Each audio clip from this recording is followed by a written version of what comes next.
Welcome to the Get Real Podcast, your high-octane boost of in the trenches, tell it like it is reality therapy for personal, business, and real estate investing success. With your hosts, powerpreneurs, Angela Thomas and Ron Phillips. It's time to get real. Hey, everybody. Welcome to the Get Real Podcast. I'm Angela Thomas, and I'm here with Ron Phillips. Hey, Ron.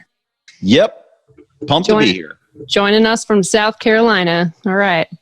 Sunny, hot South Carolina today. It is actually hot today. Hey, we have cloud cover, so it actually feels pretty nice. Yeah. All right. So today we're going to talk about leadership. Leadership. Yes. Great topic. It is. Yeah. I don't know if we're qualified to talk about it, but we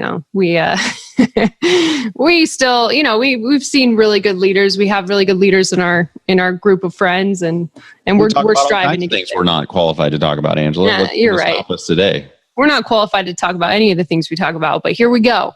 All right. So leaders, we're going to talk about qualities that we've seen in effective leaders. Leaders, not managers. Let's not get the two confused out of the gate. Yeah, you want to separate them, Ron? What's a manager?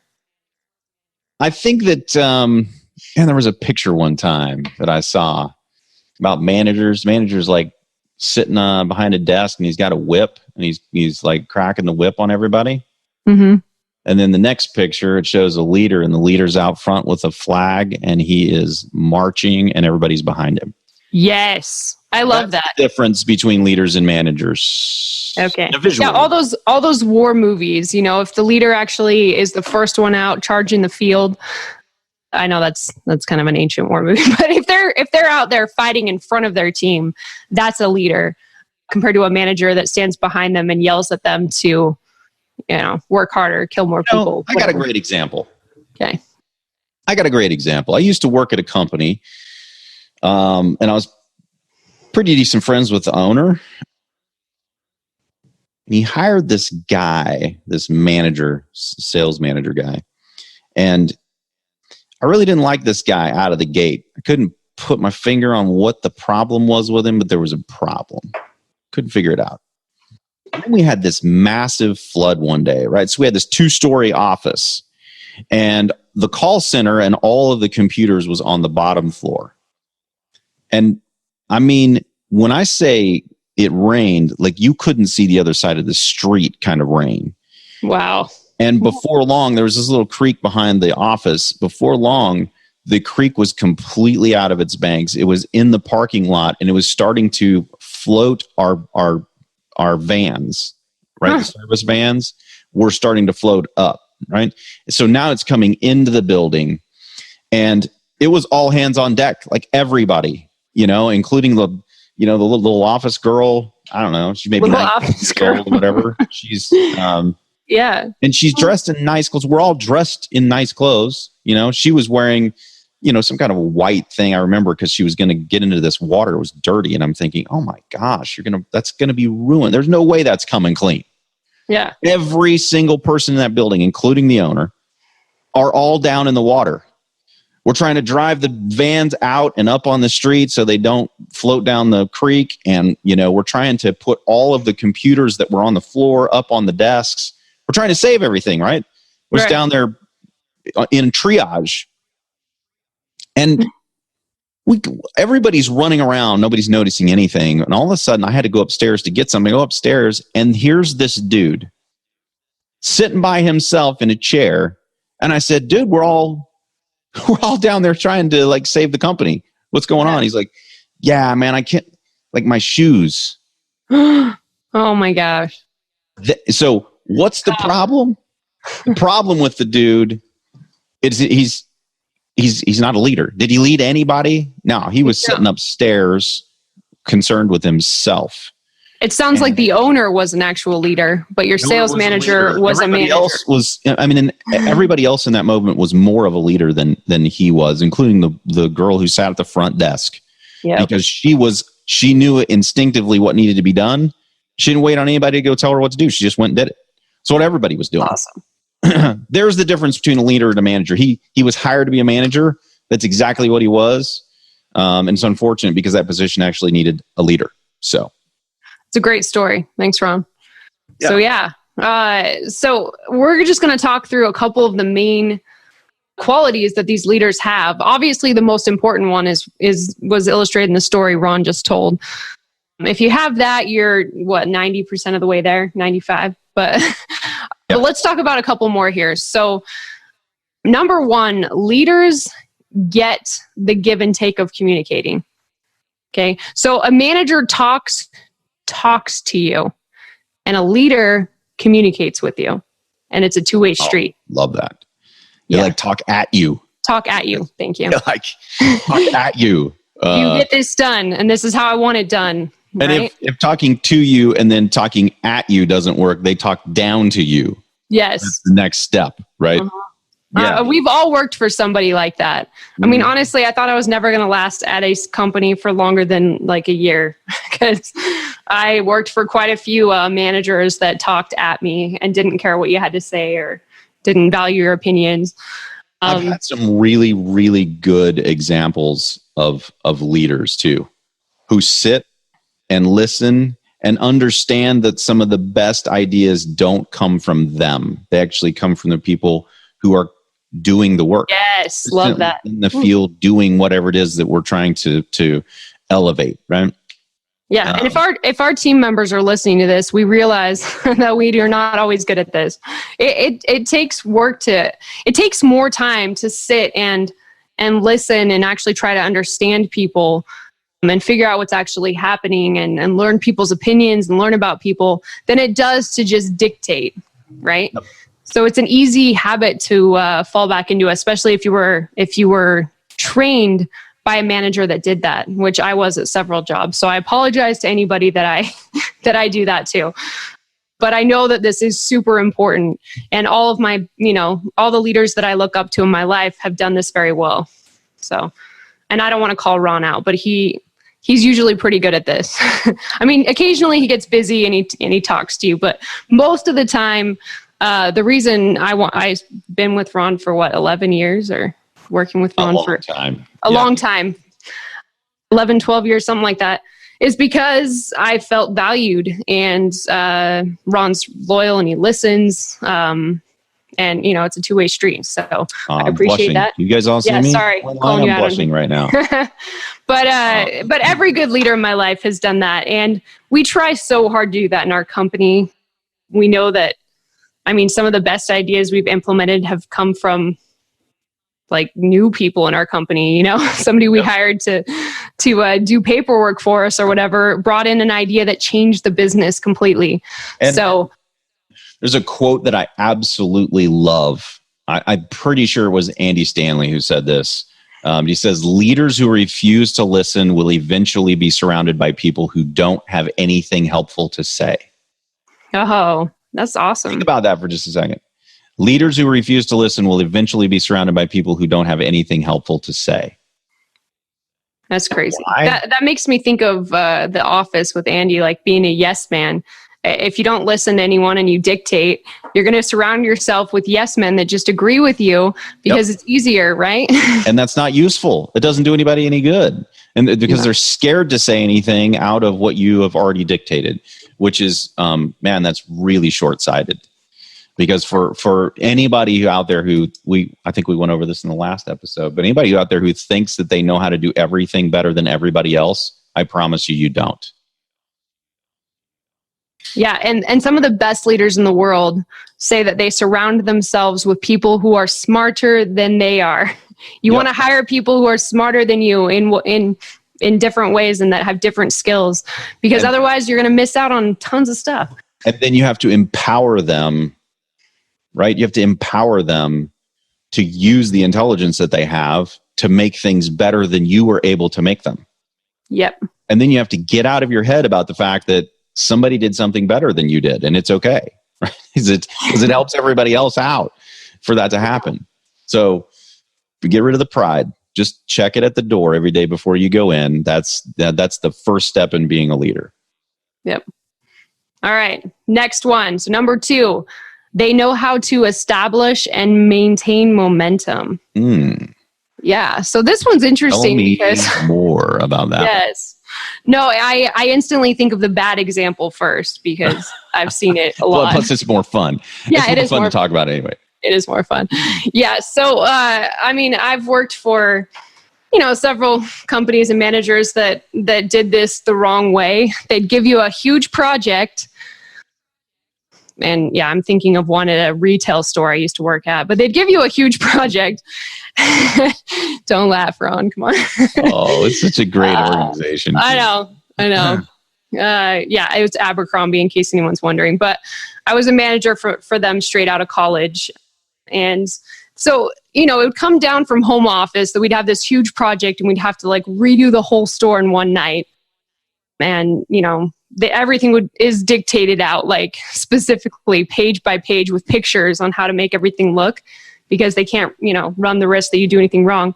And then on top of that, they check in on you like every 5 seconds. Like your direct manager is like calling you or is there breathing down your neck while you do it and saying, let's go faster. Let's get more people in here. What's taking so long? Blah, blah, blah.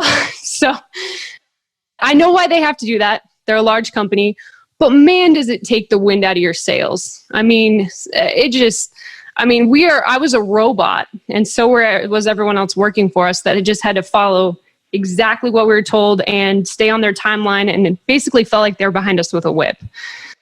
Compared to in our company, we don't believe in micromanaging people. To a fault sometimes. Yeah, I mean, sometimes we're lacking on training as well. There's a fine line there, people. But man, do I work better. And I know there's most of you out there are probably the same way. Like, how much more fun is it if you're given a task that has to happen or a project and you actually get to decide how to make it happen? Maybe you have a timeline, that's great. But getting to use your creativity and logic and whatever else to figure out how to do it is the fun part. I mean, if you take that all away, I think that takes away all the motivation. There's, who wants to just sit there and follow exact instructions with someone with a whip behind you when you could, figure out how to do it yourself in your own time frame and feel like you accomplished something. And more often than not, do it better. Than whatever someone had it laid out, right? Because who decides that's the perfect way, Right, and if you've hired well, right? If you've put the right person in the right seat, that means they probably can do it better than you can. That's the whole. That otherwise, you didn't hire well. Yeah. So you've got to let people do that, and then when they come in and it's not like you think it should be. There's a couple ways you can handle it. There's the way that Angela's already described, which is basically beats them into submission to do it the way you want and completely eliminates any creativity or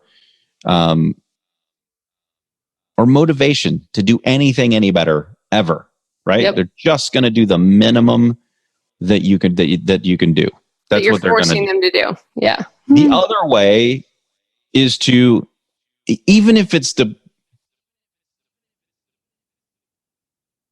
sorry, my computer completely went whack. Okay, we can still hear you. It's the biggest piece of junk you've ever seen in your life. That's likely your fault because you didn't describe what you wanted very well.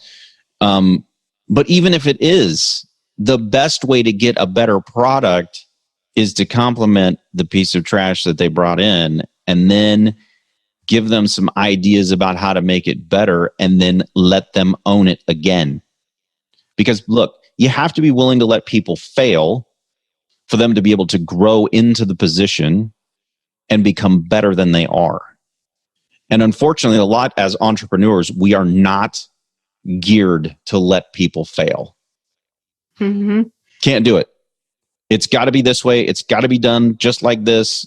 And if it's not, then I'm going to whip you and potentially I'm going to fire you too. And what a horrible job, right? That is what naturally what a lot of entrepreneurs do. And it's really unfortunate because it absolutely kills any momentum. Yeah. And from a person, right? From a person's growth and inside of your company. And your company will grow to the extent that you are able to build momentum in human beings, not in projects, in human beings who can run the projects with little to no supervision because you have led them and helped them become a leader themselves. And they naturally will elevate within your company because they have that motivation to keep growing because you didn't squash it, right? I think we've talked about this before, Angela, but a lot of times I think the reason that people quash the spirit of other people like that is because they're scared that they're teaching them too much, that they're going to go out there and become their competition. And man, that is short-sighted. It is. Man, that is short-sighted. Yep. Okay. Well, that actually leads us right into the third one, which is leaders teach, train, and mentor others. So leaders invest, right, Ron? Leaders invest. How many years ago was it that I created this keynote speech about leaders invest? Couple years, probably. I think we own the domain, leaders invest. Yeah, we do. Yeah. Didn't do anything with it, everybody. Didn't do anything with it. I did create an entire keynote, though, about this leaders invest piece. And it was pretty good. Yeah. Didn't fit my vision, so never went and did it.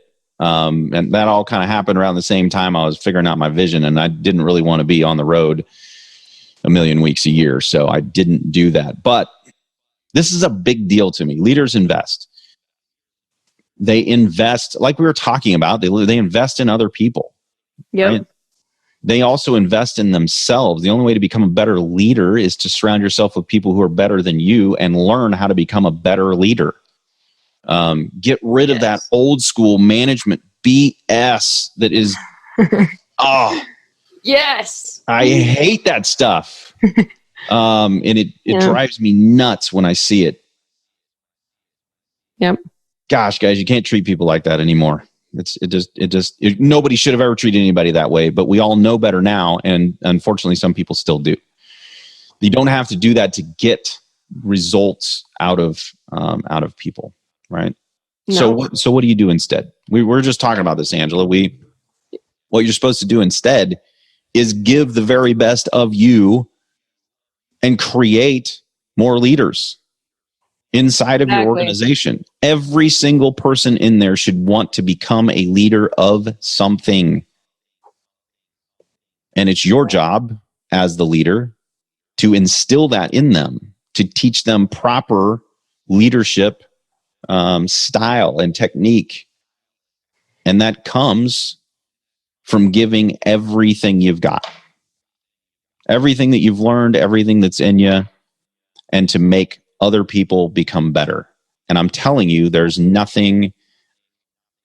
And did we talk about this last time too, Angela? Probably, but it doesn't hurt. There's no better feeling than having made an impact on another person's life. Nothing better.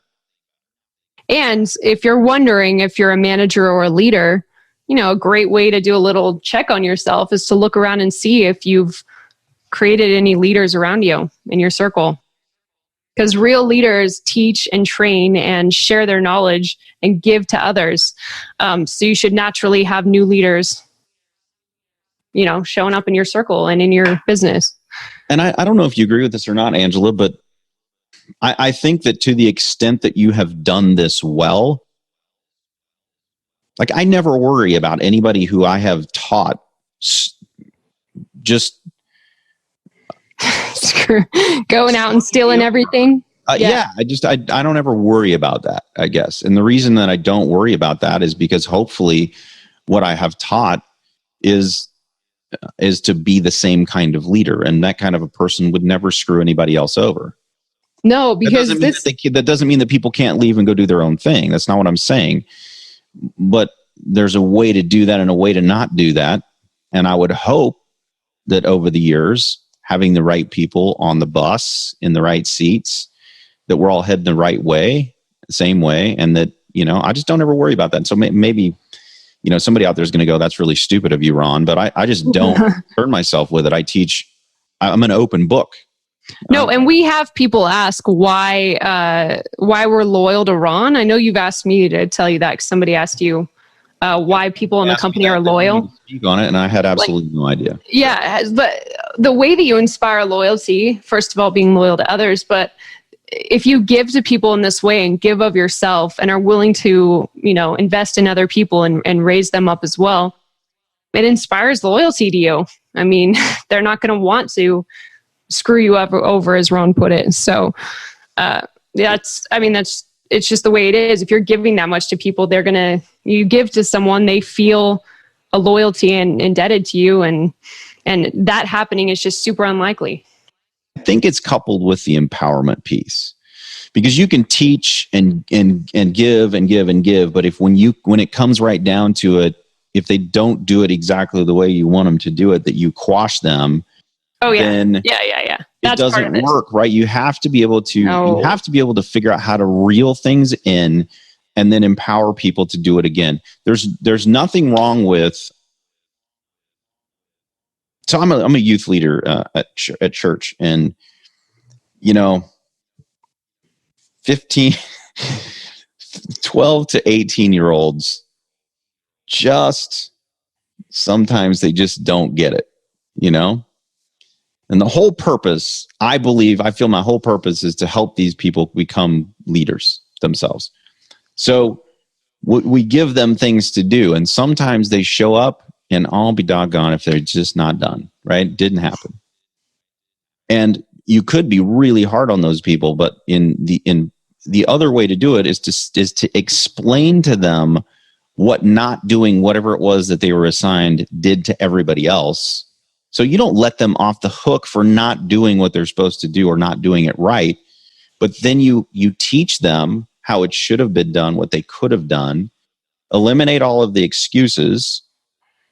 And then the very next thing you do, because now they're not going to be feeling so great about themselves. So what's the next thing that you can do to make them feel great about themselves again? Give them another project. So you got to let people fail, but then you also have to be able to double down and say, look, I believed you could do it the first time. I believe you can do it this time too. And then let them do it again. Yeah. Right? Yep. Now, if people just fail over and over and over again and they don't care, well, you can't help that person, right? They're the wrong person. They shouldn't be on your team. But if they're the right person and they fail, that's not the end of the world. How you deal with it may be the end of the world. Awesome. Perfect. All right. I love it. So quick rehash. So leadership, it's important to communicate well, not to talk at people, establish and maintain momentum. In our company, we call it letting people own it. And you heard Ron say that, letting people own what they're assigned to do and just giving feedback when needed so that they're empowered to own it, to master it, and to grow in their skills. And number 3 is leaders invest. Leaders teach, train, mentor, and give to others. So thanks so much for listening, everybody. Thanks, Ron, for being here. Please check us out on getrealestatesuccess.com and give us any feedback you have, suggestions for other topics you want to hear about, and subscribe to our podcast. We're also on Facebook as Get Real Podcast. And thanks so much. We'll talk to you next time. See ya. This has been the Get Real Podcast. To subscribe and for more information, including a list of all episodes, go to getrealestatesuccess.com.